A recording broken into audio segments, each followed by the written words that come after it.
Welcome class. स्वागत है आपका कैल्विन 9 to 10 चैनल में। अब आपके लिए आज मैं लेकर आया हूं भाई एक ऐसी चीज जिसके लिए हर एक बच्चा परेशान है।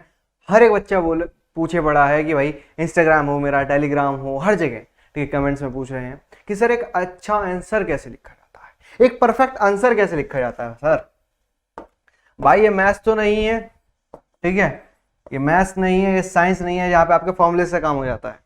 ये सोशल स्टडीज है, यहां पर आपको हर एक चीज देखनी पड़ती है, चाहे वो मेन वर्ड हो, चाहे वो आपके वर्ड्स हो, चाहे आपकी वो लाइंस हो, चाहे आपका डेटा हो। हर एक चीज मैटर करती है, हर एक चीज की सीक्वेंसिंग मैटर करती है। आज मैं आपके लिए लेके आऊं भाई दो आंसर शीट्स। एक है एवरेज स्टूडेंट्स के आंसर शीट जो एवरेज लिखते हैं, जिनका मतलब कोई ईमान नहीं है, जो ऐसा लिख रहे हैं कि हाँ यार हमें तो बस पास ही हो, हमें कोई एंथुसियाज्म नहीं है उनके अंदर, भैया उसके अंदर कोई चेष्टा नहीं है कि हमें टॉप भी करना है। और एक टॉपर की आंसर शीट कि वो कैसे लिखता है, वो कैसे सोचता है। अब भाई साहब ये देखने के लिए चलिए क्लास पहले देखते हैं हमारे पास क्वेश्चन क्या है। Explain the functions of RBI. बहुत प्यारा क्वेश्चन है कि एक्सप्लेन करने हैं आरबीआई के फंक्शंस। अब देखो बच्चा, यहां पर एक जो एवरेज बच्चा है ना, एवरेज मीडियोकर बच्चा है, वो कुछ इस तरीके से लिखता है आंसर। ठीक है, कैसे लिखा? आरबीआई वाज एस्टैब्लिश्ड इन 1 अप्रैल 1935। सीधी बात है। देखो इसने एक चीज लिखी है कि पॉइंट में लिखा है आंसर, इसने आंसर पॉइंट्स में लिखा है, लेकिन एक चीज देख रहे हो, ये पॉइंट्स किसी भी वैल्यू के नहीं है। इस वैल्यू का क्या मतलब है भाई? क्वेश्चन आपका कम से कम 5 नंबर का है और इसके अंदर इस सिनेरियो में बेटा मुझे नहीं लगता कोई भी टीचर 2 से ज्यादा नंबर दे सकता है या 2.5 देगा। आपको सिर्फ 5 पॉइंट लिखे हैं, ये सबसे बड़ा हमारे अंदर डर रहता है कि सर 5 पॉइंट लिखे हैं तो 5 के 5 नंबर मिलने चाहिए। नहीं बेटा, आपने 5 पॉइंट के एक्सप्लेनेशन के साथ लिखे हैं। क्या इस आंसर को देख के अंदर से ऐसी फील आ रही है, अर्ज आ रही है कि इसको 5 नंबर दो? कभी नहीं आ रही। और यही सबसे ज्यादा बड़ी गलती होती है हमारे पास। हमारा ये जो आंसर है ये नॉर्मल है, यानी ये दुनिया की तरह है, आम लोगों की तरह है। भैया जब आपको बोर्ड में नंबर चाहिए तो आपको भीड़ से अलग हटके देखना पड़ता है, ना ही इसमें इंट्रोडक्शन है। देखो इस आंसर को अगर हम इवैल्यूएट करें, देखो बेटा ना ही इसके अंदर इंट्रोडक्शन है, ठीक है, ना तो इसके अंदर इंट्रोडक्शन है, यानी आंसर शुरू कहां से हो रहा हमें नहीं पता। इसने डायरेक्ट आंसर शुरू कर दिया, जो जिस भी बच्चे की आंसर शीट है डायरेक्ट आंसर शुरू कर दिया कि भैया RBI was established on 1 April 1935। Point सही है कि करेंसी इशू करता है, ठीक है, रूल्स रेगुलेशन बनाता है बैंक्स के लिए, ठीक है, holds extra amount of cash, banks के एक्स्ट्रा कैश देता है, ठीक है, इट मॉनिटर्स द मॉनेटरी और इकोनॉमिक पॉलिसी। पॉइंट सारे सही हैं, लेकिन उस सीक्वेंस में नहीं है कि इसको नंबर दिए जा सके।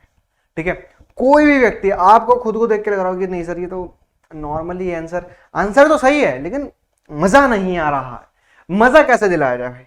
अब देखिए भाई, अब देखते हैं टॉपर्स की। देखो इंट्रोडक्शन, सबसे पहले ही उसने इंट्रोडक्शन दे दिया, सबसे पहले ही इंट्रोडक्शन दे दिया भाई उसने चैप्टर का, मतलब आंसर का इंट्रोडक्शन दे दिया। अब सबसे बड़ा काम, सबसे बेहतरीन काम क्या किया है? ये फ्लो चार्ट बनाना। क्या बनाया है इसने? Flow chart. फ्लो चार्ट बनाते ही आधी दिक्कतें खत्म हो जाती है, यानी आंसर आपका यहीं पे परफेक्ट बन जाता है। क्यों? आपने अपने आंसर्स को अलग दिखाया, दूसरों से अलग दिखाया। यहां पर आपने 5 पॉइंट लिखे, bankers to government monetary policy, issues of currency, ठीक है, bankers bank, supervisor of financial system, अलग अलग पॉइंट्स है। एक फ्लो चार्ट जो है आपके पूरे आंसर को डिस्क्राइब कर देता है एक छोटी सी जगह में। अब जरूरी नहीं है कि आप फ्लो चार्ट ऐसे ही बनाइए, आपके फ्लो चार्ट्स अलग अलग बन सकते हैं। आप बेशक फ्लो चार्ट इस तरीके से ही बना सकते हैं, ठीक है बेटा, ठीक है, बॉक्सेस में भी बना सकते हैं, अलग अलग तरीके से आप फ्लो चार्ट्स बना सकते हैं। Flow chart is must. कुछ आंसर्स ऐसे होते हैं जिसमें फ्लो चार्ट नहीं बन सकता, तो उसमें कोशिश ना करें। जिसमें फ्लो चार्ट बन सकता है आप उसमें फ्लो चार्ट बनाएं। टॉपर ने यहीं पर नंबर बटोर लिए, यहीं पर नंबर बटोर लिए। अब देखो हर एक पॉइंट को अलग अलग करके लिखा। देखो भाई पहला पॉइंट ये रहा, issue of notes, issue of notes या करेंसी, ठीक है, reserve bank has a monopoly for printing the currency notes in the country. भैया पहला पॉइंट क्लियर करके, यानी पहले यहां पर वो उन पॉइंट्स की हेडिंग्स लिखी है, अब उन हेडिंग्स को एक्सप्लेन किया है 1 से 2 लाइन में। सेकंड पॉइंट है bankers to the government, governments का बैंक है, ठीक है, ठीक है, गवर्नमेंट को बैंक लोन प्रोवाइड कराता है। नेक्स्ट पॉइंट, ठीक है, ठीक है, नेक्स्ट पॉइंट है बैंकर्स बैंक, बैंकर्स का बैंक है ये, ठीक है, ठीक है, बैंकर्स का बैंक है। इसके अलावा मॉनेटरी पॉलिसी, ठीक है, मॉनेटरी पॉलिसी देखता है।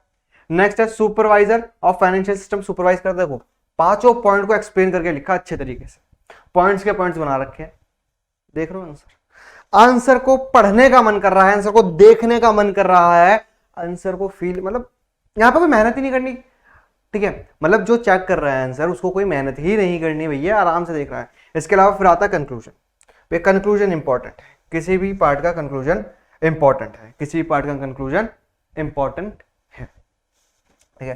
कंक्लूजन लिख के अपने आंसर को विराम दे दिया कि भैया ये था आंसर, भैया इसके अंदर पूरे 5 नंबर ही मिलेंगे, ठीक है। अगर 5 नंबर है 5 नंबर, 6 का 6, ठीक है। जो हाईएस्ट मार्क होंगे ये उसमें मिलेंगे, देखो, ठीक है। राइटिंग देखो, राइटिंग भी ज्यादा अच्छी नहीं है, लेकिन फिर भी ये 5 नंबर में लिख, क्यों, हर एक पॉइंट क्लियर हो रहा है, हर एक चीज क्लियर हो रही है, प्रॉपर गैपिंग है, प्रॉपर गैपिंग है, ठीक है।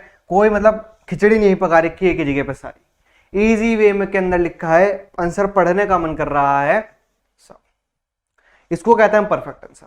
अब भैया परफेक्ट आंसर की प्रैक्टिस कैसे होती है, परफेक्ट आंसर बनाया कैसे जाता है? परफेक्ट आंसर बनाया जाता है बेटा बार बार